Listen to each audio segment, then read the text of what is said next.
Hello and welcome to the firm. Shell is calling it a tax on FDI. The Indian Tax Department says it's a simple case of underselling Indian assets, a disguised loan that should be subject to transfer pricing rules. Here's the backstory. In 2009, Shell India issued 87.63 crore shares to two parent companies at the par value of 10 rupees each. The tax department found fault with that valuation and computed their value through a revised DCF valuation at 183 rupees a share. It alleged that the undervaluation amounted to underselling of an Indian asset which compromises the asset base of the country. That Shell has brought short receipt of capital and loss on share premium to itself and thereby diminished the wealth of an Indian company. The transfer pricing officer calculated this short receipt of 15,200 crore rupees as a loan or receivable extended by Shell to its parent and deemed the entire amount receivable as tax, adding to it tax on the annual interest that should have accrued to such a loan. Shell has contested that claim in the Bombay High Court in a writ petition that says the transaction is a capital receipt and not a revenue item and hence not taxable under the Income Tax Act. A transfer pricing adjustment cannot apply to an item in the balance sheet. Even if a premium was received, it could not have been brought to tax. The transfer pricing officer has no authority to recharacterize a subscription into a sale. Fresh issuance of shares is not an international transaction. The definition of international transaction envisages only an actual receivable and not a hypothetical one.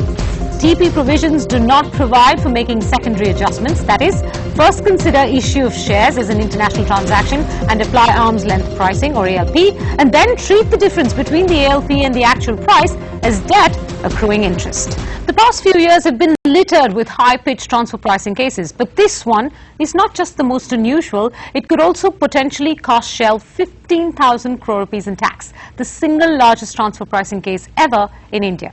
Does the government have a legitimate case or is it creating an artificial tax event? To discuss that, I have with me Rahul Mitra of PwC, BM Singh, former CBDT chairman, and Rupak Saha of GE. Gentlemen, to all three of you, a warm welcome. Mr. Singh, I want to try and look at this from the revenue point of view, so I'm going to come to you first. Does an international transaction include share capital received from a foreign parent to or by a wholly owned subsidiary in India on the issuance of fresh shares, not a sale of shares to some other third party? And whether these shares were issued at 10 rupees or 183 rupees, Shell says they would never have been a taxable event. So had they sold the shares in the first place at 183, they still would not have been a taxable event. So that they sold them at 10 should not make them a taxable event either. What do you make of that? You have summed it up correctly. You know, this is on capital account.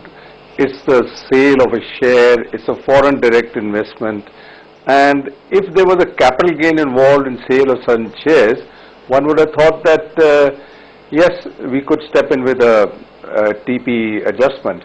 But speaking firstly, whether it is an international transaction, that itself appears to be slightly stretching the definition of 92B. But of course, let's for one moment say that it is covered by section 92B, as it is a vast, it covers just about every transaction with a, be it on capital account or on revenue account. Having done that, then you go to the charging section of section 92(1), which says any transaction which has the effect of reducing the income of an SSE can be brought to a transfer pricing scrutiny and adjustment. In this case, like you said, even if they are charged at a higher rate of 183 rupees a share, the amount would not have been taxable in India in the sense that it would have been a share premium which would have gone to their capital account. So I don't think that the department has done the right thing to invoke the provisions of transfer pricing in such a case. It is a matter of other authorities to ascertain whether the amount paid was correct, the RBI guidelines, the control of capital issues and all that.